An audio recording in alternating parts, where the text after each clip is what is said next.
Hello friends, welcome to flourish learning. शिक्षणाने माणूस समृद्ध होतो. चला तर मग आज आपणही इयत्ता 8वीचा गणितमधील पाठ 17वा वर्तुळ, जीवा व कंस शिकूयात, समजून घेऊयात आणि समृद्ध होऊयात.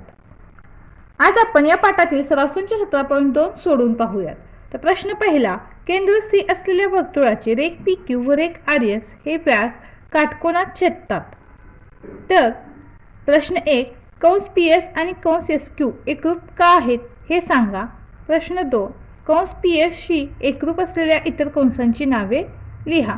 आपल्याला ते शेजारी आकृती दिलेली आहे आणि ह्या आकृतीवरून आपल्याला हे सिद्ध करायचं आहे. तर अशा पद्धतीची उदाहरणे सोडवत असताना दिलेली आकृती आपण उत्तरपत्रिकेमध्ये सुद्धा काढायची आहे. त्याचसोबत दिलेली माहिती सुद्धा लिहून घ्यायची, नंतर ते काय असेल ते आपलं उत्तर तिथं पुढे लिहायचं आहे किंवा सिद्ध करायचं आहे. तर आपल्याला तर काय म्हटलेलं आहे, केंद्र सी असलेल्या वर्तुळाचे रेघ पी क्यू आणि रेघ आर एस हे जे व्यास आहे त्या वर्तुळाचे हे एकमेकांना काय होतात, काटकोनात छेदतात. म्हणजे ते हे छेदतात एकमेकांना, जिथे छेदतात त्या बिंदूला आपण काय नाव दिलेलं आहे, सी हे नाव दिलेलं आहे. तर तिथे आपल्याला काटकोन तयार झालेला मिळतो. पहा, म्हणजे इथे एक काटकोन, इथे एक असा काटकोन, इथे एक काटकोन आणि इथे एक काटकोन, अशी 4 काटकोन इथे तयार होतात. तर मापकोन पी सी एस बरोबर काय होईल, मापकोन एस सी क्यू. हा पण काटकोन आहे, हा पण काटकोन आहे, हा काटकोन आहे आणि हा सुद्धा काटकोन आहे. आपण यांना यांच्या नावानुसार जर लिहिले तर कसं होईल, ते पी सी एस बरोबर मापकोन एस सी क्यू बरोबर मापकोन क्यू सी आर बरोबर मापकोन आर सी पी. तर हेच आपण तर लिहून घेऊयात. तर आपण आता जे 4 कोन पाहिले, मापकोन पी सी एस, मापकोन एस सी क्यू, मापकोन क्यू सी आर आणि मापकोन आर सी पी बरोबर काय आहे, 90 अंश. म्हणजे हा प्रत्येक कोन काय 90 अंशाचा आहे. म्हणजेच कसं होईल पहा, तर हा माप कंस पी एस बरोबर काय होईल, माप कोन पी सी एस. आपण हे लिहून घेऊयात कसं होईल, माप कंस पी एस हा कंस आहे, हा जो पी एस आहे तो कंस आहे आणि हा जो आहे तो काय आहे, पी सी एस हा कोन आहे. हे गोष्ट लक्षात घ्या. हा आहे तो काय आहे, पी एस कंस आहे. हा आर पी, आर क्यू किंवा क्यू एस हे आहेत ते कंस आहेत आणि Q C P, S C Q हे काय आहेत, कोन आहेत. मग काय होईल, माप कंस पी एस बरोबर काय होईल, माप कोन पी सी एस. हा पी एस बरोबर हा पी सी एस बरोबर काय मिळेल आपल्याला, 90 अंश मिळेल. याला आपण समीकरण नंबर 1 देऊयात. याच पद्धतीने काय होईल, तर माप कंस इथे काय होईल, आता हा एस क्यू घेऊयात. एस क्यू बरोबर काय होईल, माप कोन एस सी क्यू बरोबर 90 अंश. याला समीकरण नंबर 2 देऊयात. आता याचप्रमाणे काय होईल, तर माप कंस क्यू आर बरोबर माप कोन क्यू सी आर बरोबर 90 अंश. तसेच माप कंस आर पी बरोबर माप कोन आर सी पी बरोबर 90 अंश. त्याला आपण समीकरण नंबर 3 आणि समीकरण नंबर 4 दिलेले आहे. अशा पद्धतीने आपण ही 4 समीकरणं लिहिलेली आहेत. ही समीकरणं लिहायला काय अवघड आहे का, एकदा कंस लिहिला त्यानंतर हा कोन घेतलेला आहे आणि बरोबर 90 अंश लिहिलेला आहे. तर आता इथे मिळालेला प्रत्येक कंस जो आहे किंवा प्रत्येक जो कोन आहे तो 90 अंशाचा आहे. म्हणून काय होईल, इथे माप कंस पी एस बरोबर काय होईल, माप कंस एस क्यू. हे कशावरून लिहिलं आपण, समीकरण 1 आणि 2 वरून लिहिलेलं आहे. कंस पी एस एकरूप कंस एस क्यू होईल. कारण कंसाशी संगत केंद्रीय कोन समान मापाचे म्हणजेच प्रत्येकी 90 अंश आहेत. त्यातील हा प्रत्येक जो आपल्याला कोन मिळालेला आहे किंवा कंस मिळालेला आहे तर ते प्रत्येकी काय आहेत, 90 अंशाचे आहेत. तर वरील समीकरणावरून आपल्याला असं लक्षात येते की कंस क्यू आर आणि कंस पी आर हे कंस पी एस शी एकरूप आहेत. म्हणून कंस पी एस एकरूप कंस क्यू आर एकरूप कंस आर पी. तर पहिलं उदाहरण आपलं इथं पूर्ण झालेलं आहे.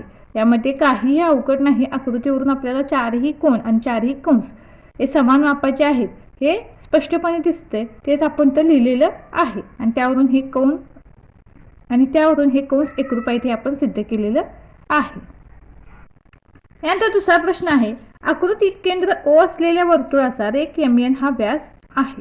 काही केंद्रीय कोनांची मापे दिली आहेत. त्यावरून कोन AOB आणि कोन COD यांची मापे काढा. त्याचप्रमाणे कंस AB एकरूप कंस CD हे दाखवा आणि जीवा AB एकरूप जीवा CD हे दाखवा. तिथे शेजारी आपल्याला आकृती दिलेली आहे, त्यावरून आपल्याला हे उदाहरण सोडवायचं आहे. तर अशा उदाहरणांमध्ये आपण आधी आकृती काढून घ्यायची आहे, त्यानंतर दिलेली माहिती आपण तर लिहून घ्यायची आहे. तर माहिती काय आहे, तर रेख MN हा व्यास आहे. हा जो रेख MN आहे तो ह्या वर्तुळाचा व्यास आहे.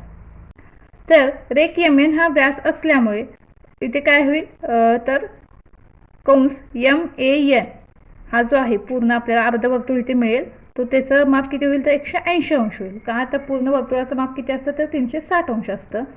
मग आपण ते काय करूयात, माप कोन MOA अधिक माप कोन काय करूयात AON घेऊयात.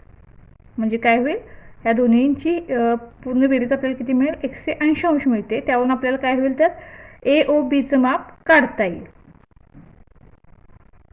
कारण आपल्याला तर AOBचं आणि CODचं माप दिलेलं नाहीये. ही दोन्ही माप आपल्याला तर काढायची आहेत. तर आपण तर काय लिहून घेतलं, माप कोन MOA अधिक माप कोन AON बरोबर 180 अंश. का तर रेषे जोडीतील कोन आहेत. हे जे कोन आहेत ते काय आहेत, रेषे जोडीतील कोन आहेत. म्हणून आता इथे काय होईल, माप कोन MOA आपण आहे तसं ठेवूयात अधिक आता इथे काय करूयात, तर हा AON जो आपण कोन घेतलेला आहे म्हणजेच तो काय होईल, तर कोन AOB अधिक कोन BON होईल. मग ह्याला आपण ते कंसामध्ये लिहून घेऊयात. काय करूयात आपण ते लिहूयात, माप कोन AOB अधिक माप कोन BON बरोबर 180 अंश. तर डायरेक्ट आपण AON इथं लिहून घेतलेलं आहे. का कारण हे दोन काय आहेत, रेषे जोडीतील कोन आहेत म्हणून. पण इथं आपण यांनी पुन्हा काय केलं, तर ह्यामध्ये सुद्धा दोन कोन आहेत म्हणून आपण काय केलं, AOB आधी BON लिहून घेतलेलं आहे. BONचं आपल्याला माप दिलेलं आहे, AOBचं माप आपण ते काढणार आहोत. तर आता दिलेली मापे तर ठेवूयात आपण. MOA किती आहे, तर 100 अंश आहे. म्हणून काय होईल, आता इथे 100 अंश अधिक माप कोन AOBचं माप दिलेलं नाही, मग ते आपण आहे तसं लिहूयात, माप कोन AOB अधिक माप कोन BON किती आहे, तर 35 अंश आहे. तर ते 35 अंश आपण तर लिहून घेऊयात बरोबर 180 अंश बरोबर. आता इथे काय होईल, 100 आणि 35ची बेरीज करूयात, तर किती मिळते, ती 135 मिळते.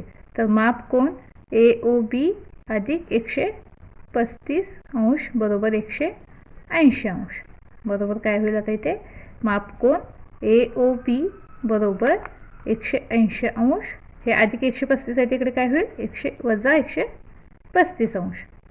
म्हणून माप कोन AOB बरोबर काय मिळेल, आता 180 वजा 135 केलं तर 45 वजा बाकी मिळते. म्हणून माप कोन AOBचं माप किती मिळेल आपल्याला, 45 अंश. तर इथे पहा, माप कोन AOBचं माप किती मिळालं आपल्याला, तर 45 अंश मिळालेला आहे. याच पद्धतीने आपण जर इकडे विचार केला, MOD हा 100 अंश आहे आणि माप कोन DON जर घेतला तर हा 35 अंश आहे. म्हणजे पुन्हा ह्याच पद्धतीने उदाहरण तयार होईल. आणि माप कोन COD आपल्याला किती मिळेल, तर तो सुद्धा 45 अंश मिळेल. कारण इथे सुद्धा काय होणार, 100 अधिक 35 135 ही बेरीज होणार. मग पुन्हा 180 वजा 135 ही सुद्धा वाक्य होणार. म्हणजे माप कोन COD सुद्धा आपल्याला इथे किती मिळेल, 45 अंश मिळेल. काय होईल, त्याचप्रमाणे माप कोन COD बरोबर 45 अंश मिळेल. म्हणून आता काय होईल, तर माप कंस AB बरोबर हा माप कंस जो AB आहे बरोबर काय मिळेल आपल्याला, माप कोन AOB बरोबर 45 अंश. माप कंस AB बरोबर माप कोन AOB बरोबर 45 अंश. याचप्रमाणे आपण CD साठी लिहूयात, माप कंस CD बरोबर माप कोन COD बरोबर 45 अंश. तर यावरून काय होईल, तर माप कंस AB बरोबर माप कंस CD म्हणून कंस AB एकरूप कंस CD. तर हे आपल्या इथं सिद्ध झालेलं आहे. तर कंस AB एकरूप कंस CD हे आपण काल तर कंस काय आहेत समान मापाचे आहेत. तर आपण इथे कंस AB एकरूप कंस CD हे इथं सिद्ध केलेलं आहे. मग कंस AB एकरूप कंस CD असल्यामुळे जीवा AB एकरूप जीवा CD हे सुद्धा आपोआप सिद्ध होतं. का तर एका वर्तुळाच्या एकरूप कंसांशी निगडीत जीवा ह्या एकरूप असतात. आता इथे कंस एकरूप आहेत त्यामुळे हे जीवा सुद्धा एकमेकांशी काय आहेत एकरूप आहेत. तर आपलं इथं दुसरं उदाहरण सुद्धा पूर्ण झालेलं आहे आणि आपला सराव संच सुद्धा इथे पूर्ण झालेला आहे. व्हिडिओ आवडल्यास चॅनलला लाईक शेअर सबस्क्राईब नक्की करा आणि हो कमेंट सुद्धा नक्की करा. धन्यवाद.